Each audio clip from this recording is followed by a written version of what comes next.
Assalamualaikum warahmatullahi wabarakatuh. Perkenalkan, saya Maisha Fadila dengan NIM 23016158. Saya dari Prodi Pendidikan Bahasa dan Sastra Indonesia, Fakultas Bahasa dan Seni Universitas Negeri Padang. Pada video kali ini saya akan menjelaskan materi tentang supervisi pendidikan dengan mata kuliah administrasi dan supervisi pendidikan dengan dosen pengampu Bapak Dr. Hanif Al-Qadri, MPD.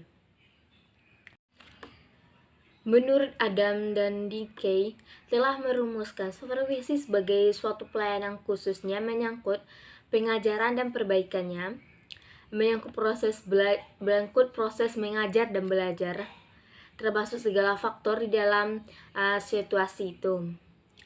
Supervisi ini sesungguhnya menyangkut hakikat dari supervisi pendidikan, yaitu memberikan pelayanan kepada orang yang disupervisikan.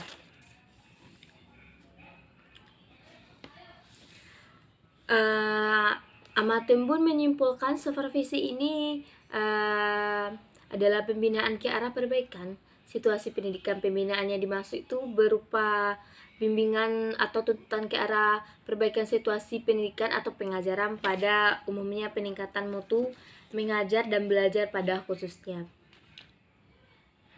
Pengertian dari supervisi pendidikan ini adalah pembinaan.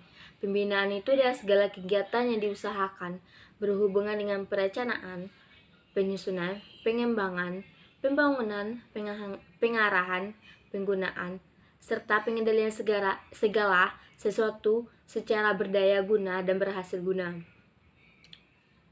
Pembinaan yang dilakukan bertujuan agar situasi pendidikan menjadi lebih baik. Situasi pendidikan memiliki cangkupan yang sangat luas, dapat dimaknai dengan segala hal yang terkait dengan pendidikan. Misalnya itu metode, motivasi, dan yang lainnya. Terus tujuan dari supervisi pendidikan. Ada tujuan umumnya itu Langeveld dalam Ahmad Tembun menyebutkan tujuan umum dari pendidikan adalah kedewasaan. Kedewasaan diartikan dengan yaitu apabila anak telah sanggup mengambil keputusan terdiri atas tanggung jawab sendiri. Dari pengertian ini, maka tujuan umum dari supervisi pendidikan adalah untuk membina orang-orang disupervisi menjadi dewasa yang sanggup berdiri sendiri. Tujuan khususnya itu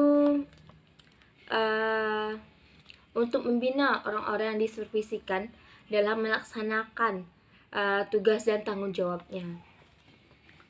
Fungsi dari supervisi ini ada dalam pelaksanaan supervisi terdapat dua pihak yang melakukan hubungan kegiatan, yaitu pihak supervisor dan pihak yang disupervisi.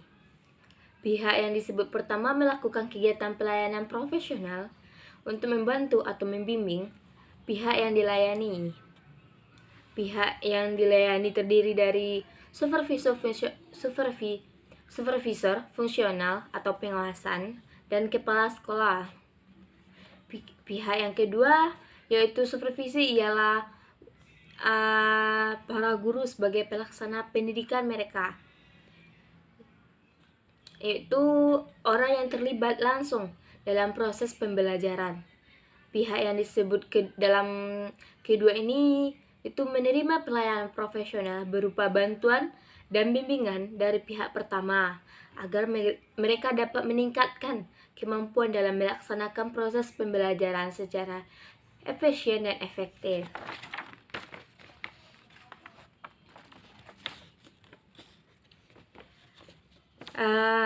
Dengan supervisi ini yang dimaksud memberikan layanan profesional kepada pihak yang disupervisi sehingga mereka dapat melaksanakan tugas dan kegiatan sebagaimana harus mereka lakukan. Bahkan mereka lebih mampu untuk meningkatkan proses dan hasil kegiatan pembinaan ke arah pembelajaran ke arah yang lebih baik dari proses dan hasil yang sudah terjadi. Yang kedua itu ada ruang lingkup dari supervisi pendidikan. Yang pertama itu ada akademik, yaitu menitik beratkan supervisi pada masalah-masalah akademik, yaitu yang halal yang langsung berada dalam lingkungan kegiatan pembelajaran pada waktu siswa sedang dalam proses mempelajari sesuatu. Yang kedua itu marginal, yaitu menyebarkan objek pengamatan supervisor pada aspek-aspek yang berada di seluruh sekolah. Jika supervisi pendidikan yang dimaksud untuk meningkatkan kualitas pembelajaran, maka supervisi lembaga dimaksud untuk meningkatkan nama baik sekolah atau kinerja secara keseluruhan. Selanjutnya itu ada prinsip supervisi pendidikan. Ada 3 di sini. Yang pertama itu ada ilmiah. Ini berarti pelaksanaan supervisi itu bukanlah kehendak hati supervisor saja, tetapi harus direncanakan sedemikian rupa dan dilaksanakan secara kontinu sesuai dengan apa yang telah direncanakan. Kemudian supervisi yang dilakukan itu berdasarkan data yang telah diperoleh melalui observasi yang nyata dan bukan rekaan atau tafsir supervisor belaka. Dengan demikian juga data yang digunakan sesuai dengan apa adanya. Supervisi yang dilakukan itu hendak menggunakan instrumen yang dapat memperbaiki informasi. Yang kedua itu ada demokratis, yaitu supervisi dalam melaksanakan supervisi hendaknya menjunjung tinggi asas musyawarah. Jika akan memutuskan sesuatu yang ada kaitan dengan guru, sebaiknya dalam proses pengambilan keputusan melibatkan guru, agar dalam pelaksanaan tidak banyak menemui hambatan. Perilaku ini juga mencerminkan bahwa supervisor memiliki jiwa kekeluargaan yang kuat dan serta sanggup menerima pendapat dari orang lain. Yang ketiga itu ada kooperatif, yaitu dalam pelaksanaan supervisi hendaknya terdapat kerjasama di antara staf sekolah. Kerjasama diarahkan kepada pengembangan usaha bersama dalam rangka meningkatkan situasi belajar dan mengajar. Selanjutnya itu ada peranan supervisi pendidikan. Yang pertama, supervisi sebagai kepemimpinan, yaitu kepemimpinan supervisor adalah kepemimpinan pendidikan yang membantu perkembangan guru.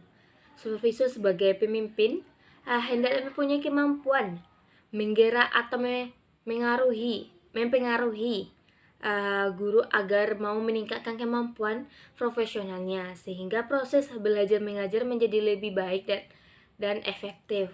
Tanpa adanya kepemimpinan dari supervisornya, kegiatan supervisi ini tidak akan efektif. Yang kedua itu supervisi sebagai inspeksi. Dalam kegiatan supervisi, diawali dengan inspeksi untuk mendapatkan informasi mengenai pelaksana proses belajar mengajar yang dilaksanakan guru. Berdasarkan data ini, baru ditentukan tidak lanjutnya akan dilakukan sesuai dengan kebutuhan guru. Yang ketiga itu supervisi sebagai penelitian, yaitu untuk mengetahui data lebih lanjut yang lebih objektif dan mengenai permasalahan yang ditemui pada waktu infeksi atau data dari laporan perlu dilakukan penelitian. Yang keempat ada supervisi sebagai latihan dan bimbingan. Itu kemampuan yang diperoleh dari penelitian akan menentukan tindakan apa yang dilakukan untuk pembinaan atau peningkatan kemampuan guru supaya proses belajar mengajar menjadi lebih baik. Peningkatan kemampuan guru ini dilakukan melalui latihan-latihan atau bimbingan agar menjadi lebih efektif dalam hal supervisi berperan sebagai latihan dan bimbingan.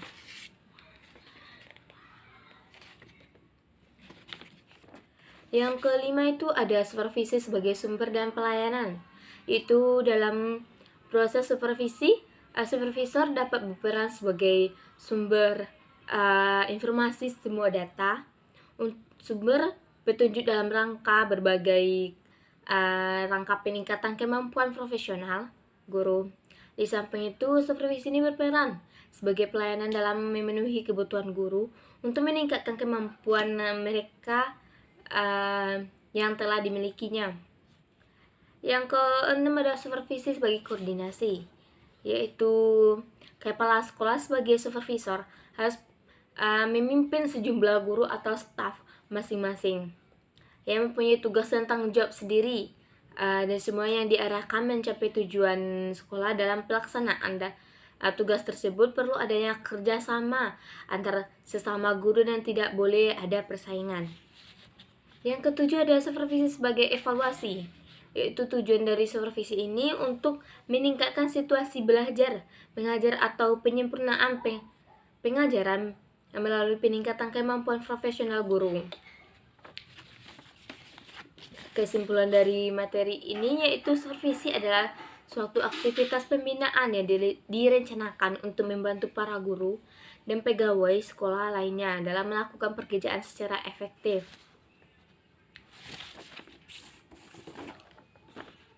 Hanya itu saja materi yang dapat saya jelaskan dan saya sampaikan. Kalau ada kata salah saya mohon maaf. Assalamualaikum warahmatullahi wabarakatuh.